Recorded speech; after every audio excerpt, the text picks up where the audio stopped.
Fala galerinha, sexto ano, mais uma aula aqui para vocês, tá? Aula do dia 24/4. A gente vai agora dar continuidade ao assunto sobre a água, né? A gente já viu um pouco sobre o uso doméstico da água na última aula, a gente já viu sobre o uso na agricultura em geral, na pecuária, na indústria, algumas formas de consumo e de desperdício da água também, né? E agora vamos falar sobre a água no contexto geral, tá? Do planeta, tá? Então, o primeiro item que a gente deve abordar é a água nos seres vivos, né? Nós somos seres vivos, somos animais, né? Mamíferos, e temos a composição do nosso corpo de água também, né? A maioria, aliás, da composição do corpo humano é feita de água, tá? Aproximadamente 75% nos humanos, né, nos seres vivos, por exemplo, é de água, tá? Então 75% de água. O resto vai ser as células, né? Os ossos, tudo o restante do corpo, mas a maioria do corpo, 75%, é água, né?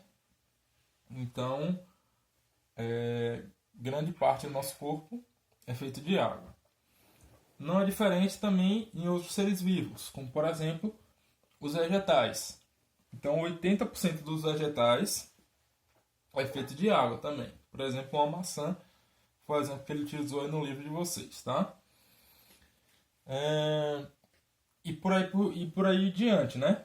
Então, 80% dos vegetais que a gente consome no nosso dia a dia, frutas, é feito de água também, né? Então, essa grande demanda de água.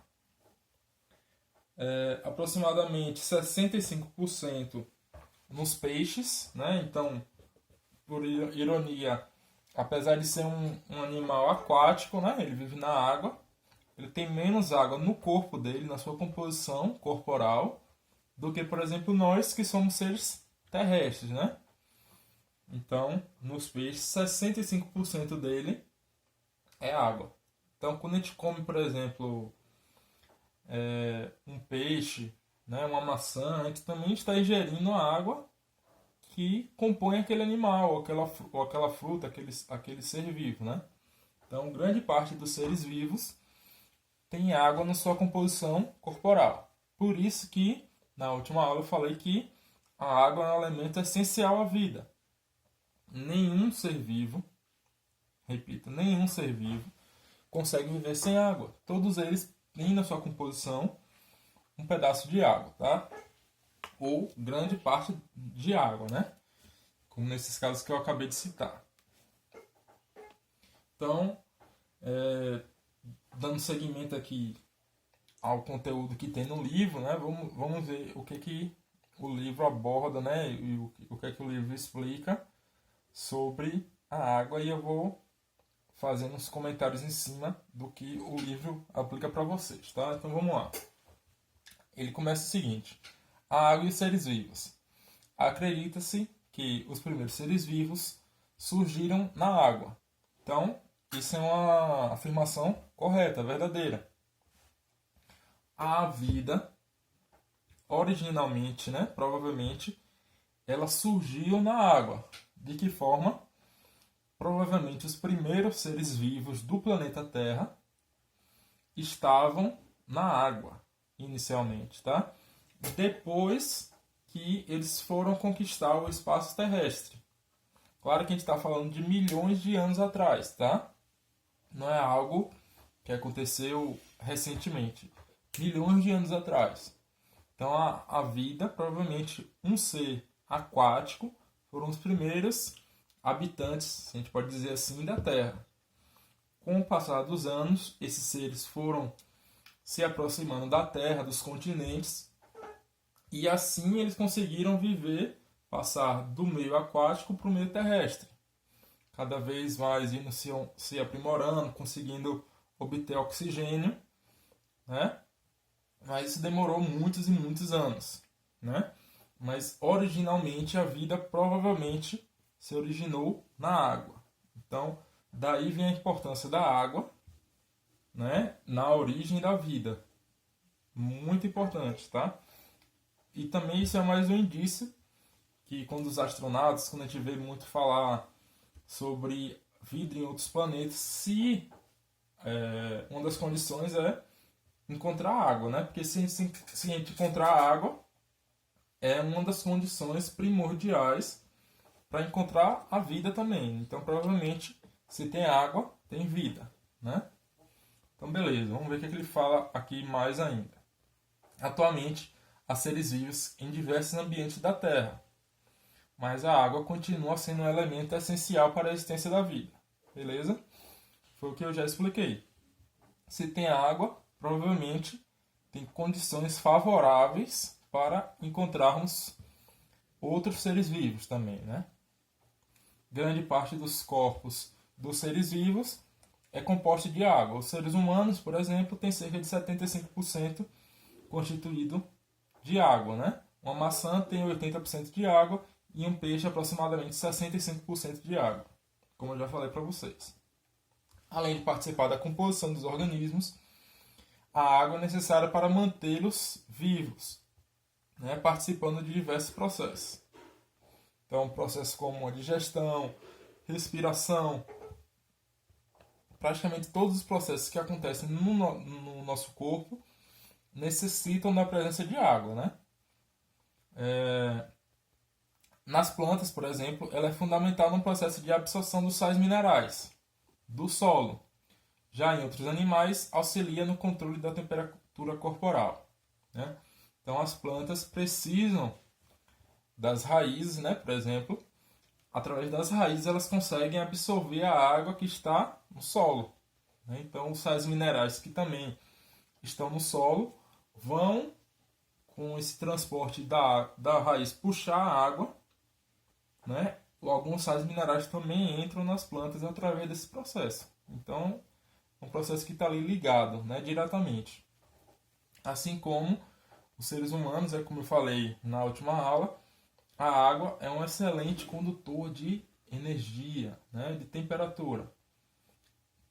Então, a temperatura corporal de nós seres humanos, né, ela necessita da água, por exemplo, para ter essa regulação, para o corpo não esquentar demais e nem abaixar demais. A água, por ser grande parte do nosso corpo, ela consegue regular essa temperatura, é o grande responsável pela regulação da temperatura corporal. Quando um organismo perde mais água do que consegue repor, ocorre desidratação. Tá? Essa palavra desidratação é o oposto de hidratação. Hidratação, né? Vem de hidra. Hidra é uma palavra do latim que significa água. Tá? Então, a hidratação é você se hidratar, entrar água dentro do organismo. A desidratação é o processo inverso, é você tirar a água do corpo, né? Então, é um processo que desregula praticamente todo o corpo por perder água, tá? Então, na espécie humana, a desidratação representa uma das principais causas de mortalidade infantil, né? Muitas regiões que não tem água tratada, que não tem água potável, a população acaba sofrendo com esses malefícios, né, de desidratação, e é inclusive um dos fatores de maior mortalidade infantil, né, infelizmente. Então ele aqui no livro ele trata uma imagem, né, falando sobre a composição e a importância da água em algumas funções vitais do organismo. Vamos ver algumas delas. Então, para começar, a água regula a temperatura corporal, que é importantíssimo. O corpo humano ele tem uma temperatura corporal ali de aproximadamente 35,5, 36 graus e meio, né? É a temperatura normal de todos os seres humanos. Todos nós, com saúde, né, em condições normais, temos uma temperatura que gira em volta disso, tá? Então a água é importantíssima para manter essa temperatura. Se essa temperatura sobe demais, a pessoa fica doente, fica com febre. Se ela baixa demais também, ela vai ter alguns problemas, algumas doenças, tá? Então a água é o grande regulador da temperatura corporal. Ela modifica a boca, os olhos e o nariz, né? Que são as vias respiratórias. Tanto as fossas nasais, que é o nariz, né? De onde nós conseguimos colocar o oxigênio para dentro, assim como a boca, também que respiramos pela boca, e os olhos, que não tem função de respiração, mas tem a função de visão, né? De observação, que é uma função também vital. Então, esses locais precisam de uma certa umidificação, né? Uma quantidade de água, para mantê-los em funcionamento perfeito, né?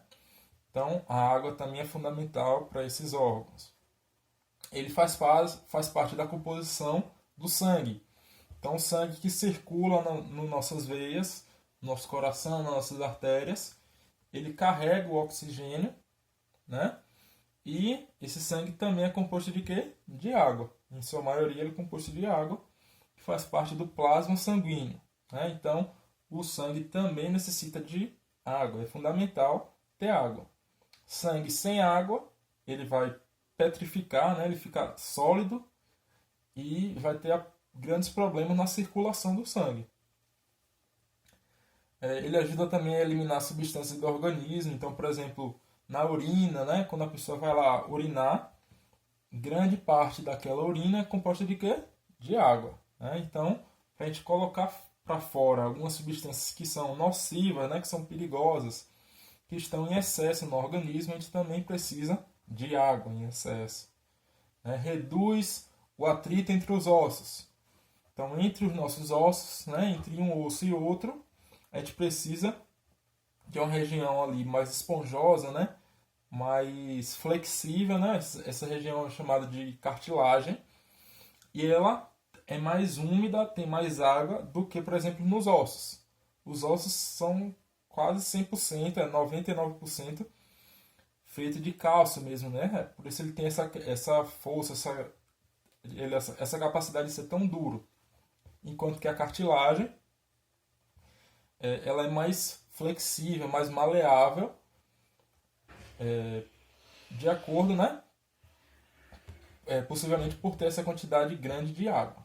Exemplo de cartilagem é nosso nariz, nossa orelha, né? Mas a gente consegue dobrar a orelha, por exemplo, pela quantidade de água que tem ali, e não consegue dobrar, por exemplo, um osso, porque ele não tem tanta quantidade de água. Tá? Faz parte da composição dos ossos, né? Mas, como eu falei, é uma quantidade mínima, né? Uma quantidade apenas ali mesmo para manter saudável os ossos, né? Mas ela necessita, né? Outra função faz parte da composição dos músculos. Então, o fato de eu estar aqui falando, eu movimento uma musculatura. Musculatura aqui, tanto da bochecha, né? Da mandíbula. Essa musculatura, ela contém água, né? Ela precisa de uma certa quantidade de água para conseguir também se mover, se movimentar. Então, a água é fundamental em quase todos os órgãos, né? E ela protege os órgãos. Protege como?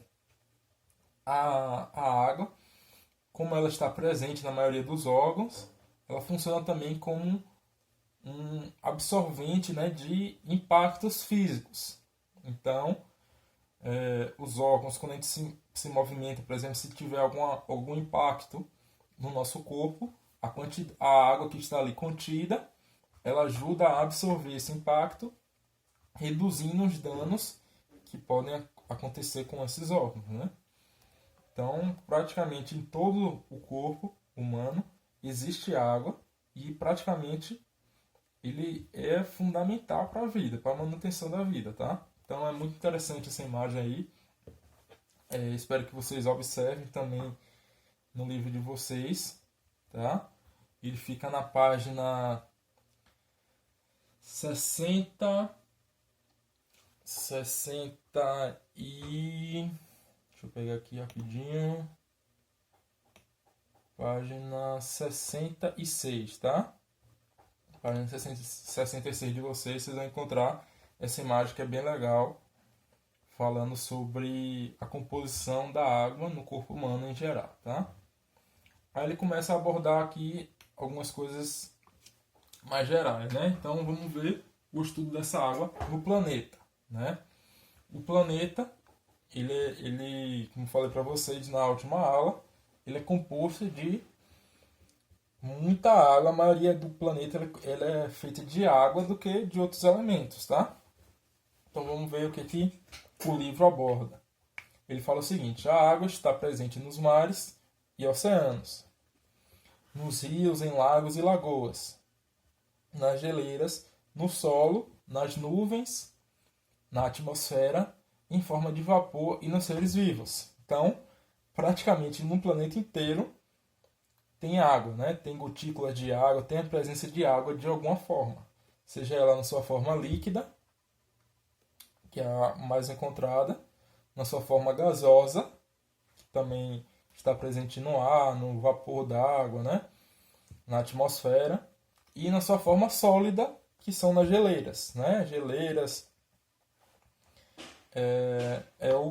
inclusive um dos maiores armazenamentos de água, né? Depósitos de água do planeta estão nas geleiras, tá? A maior parte da água presente na Terra é salgada. Os gráficos a seguir mostram como a água do planeta está distribuída. Então, ele coloca aqui um gráficozinho e ele fala sobre a distribuição de água. Então, 97,5% da água de todo o planeta é água salgada, tá? Água imprópria para consumo humano. Água imprópria para beber, não é uma água que pode ser consumida facilmente, né? É uma água com grande quantidade de sais, né? Não é água potável. 2,5% do resto da água do planeta é água doce, tá? E aí eu quero que vocês percebam. Mas será que esses 2,5% de água doce pode ser consumido? Ela está distribuída, está disponível para absorção? Não. Desses 2,5%, se a gente pudesse dividi-lo, né, em outras partes, desses 2,5%, 68,9%, né, quase 70% disso, está contido nas geleiras, na neve e calotas polares. Ou seja, lá no Polo Norte, no Polo Sul, na neve, né, naquelas regiões montanhosas que contém neve, elas armazenam água potável ali também, água doce, né? Então, quase 70% da água potável, ou melhor, da água doce de todo o mundo está congelada, né? Então não é água que está disponível para todas as pessoas. 29,9% são águas subterrâneas, né? Que a gente vai ver que são as nascentes, os aquíferos. Tá? Então a água que está embaixo da terra, muito embaixo da terra, uma distância bem grande, profundidade bem grande. Também não é água que está acessível.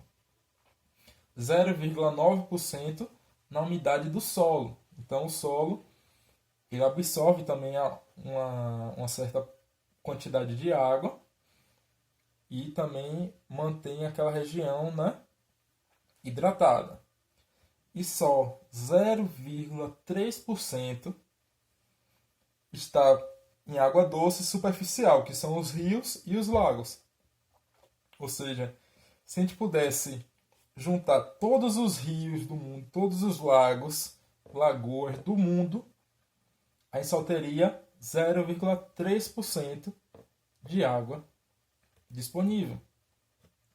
Ou seja, grande parte da água que a gente bebe, né, que a gente consome, representa apenas 0,3% da água que a gente pode consumir do planeta, né?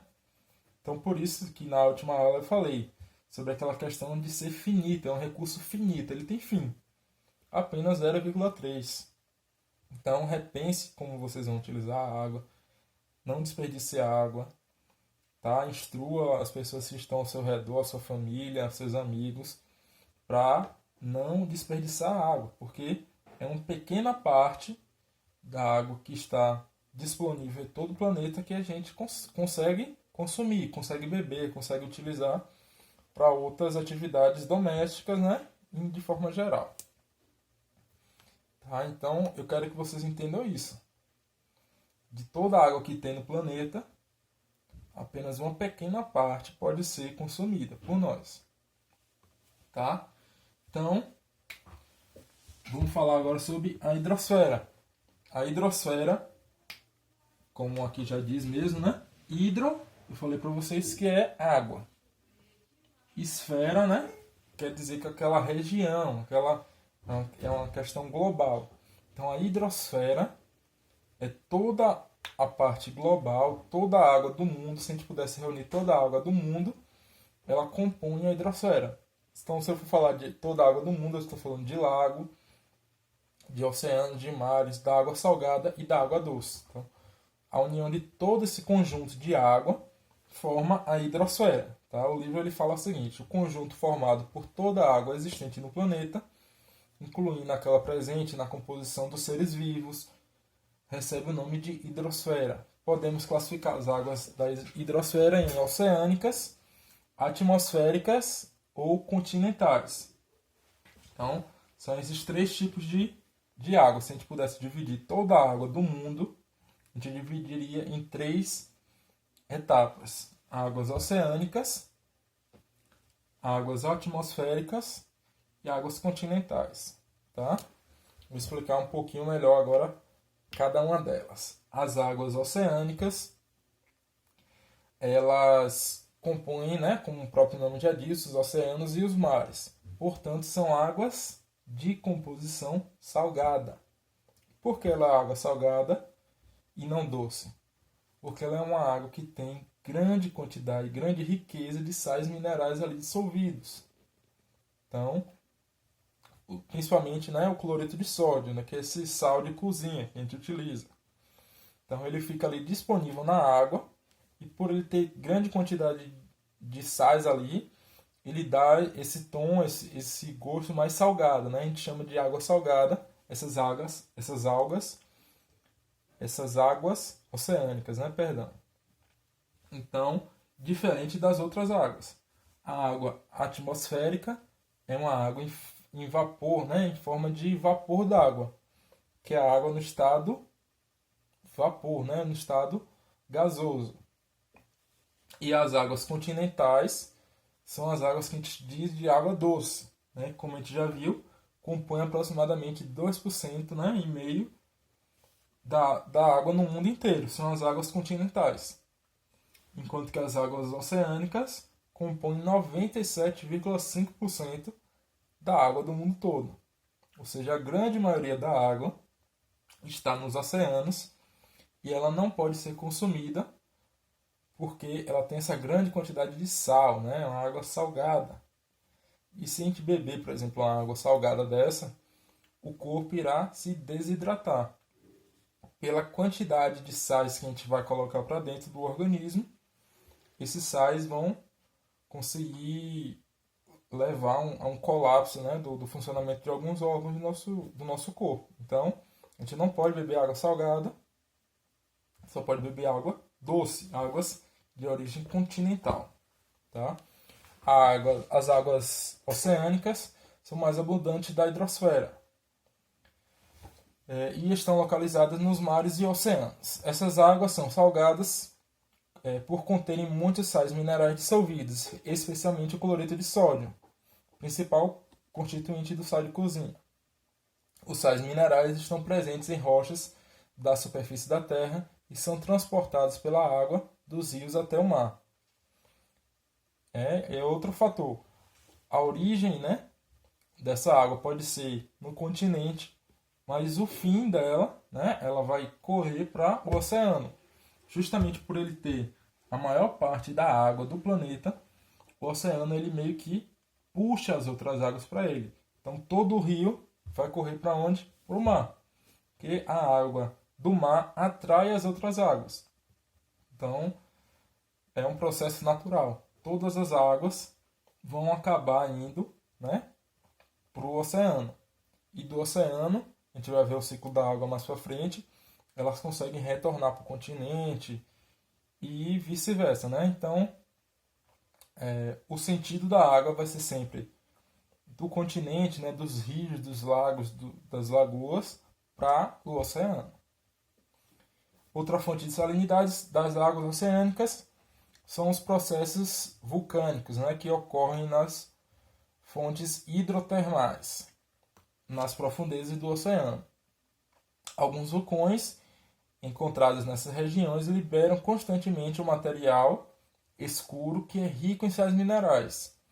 Parte desses sais minerais se dissolve na água, contribuindo para a sua salinidade. A gente já viu também na unidade anterior, falamos um pouco sobre as composições do planeta, né? E uma delas é o manto, né? O manto é responsável por soltar aquela lava, né? E essa lava ela contém uma grande quantidade de sais minerais. Quando essa lava ela sai por essas fendas, né? Fendas que são chamadas essas fontes hidrotermais, elas saem na água do oceano, por exemplo, também contribuindo para um grande aumento da salinidade do local, por exemplo, né? Agora vamos falar um pouco aqui sobre as águas atmosféricas, né?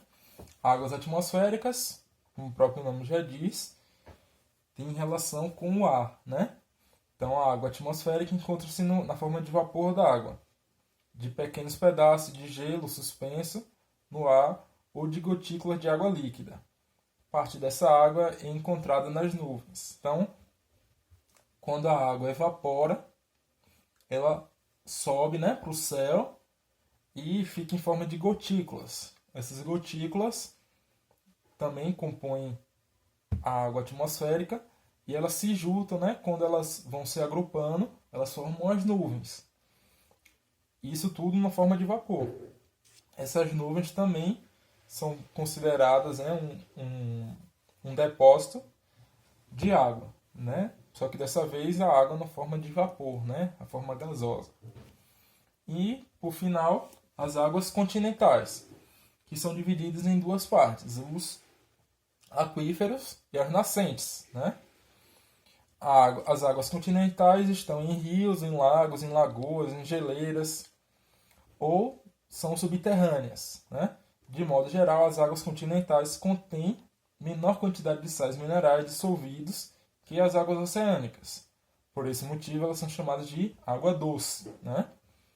As águas das chuvas podem escoar pela superfície do solo, chegando aos rios e lagos, ou podem se infiltrar no solo, preenchendo os espaços entre as rochas, tá?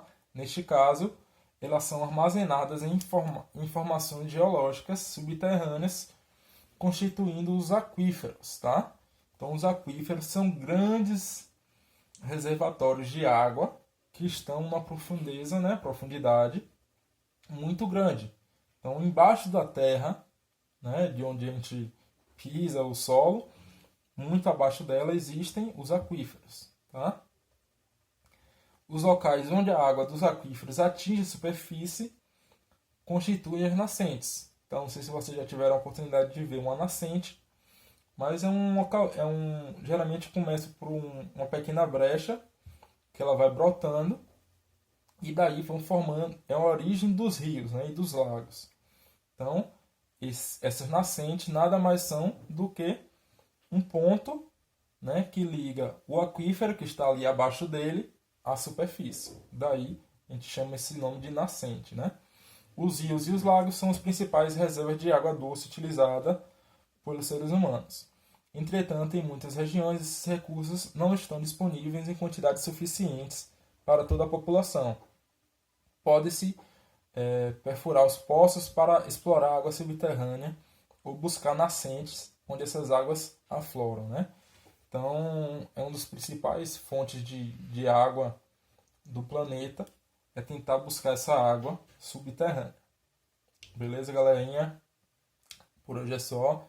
Dúvidas no fórum. E eu quero também que vocês respondam a página 69. Tem duas perguntinhas simples, tá? Lá no tema, de olho no tema. E eu quero que vocês respondam essas perguntas e coloquem também no fórum dessa aula, tá? Dúvidas, estou à disposição e até mais.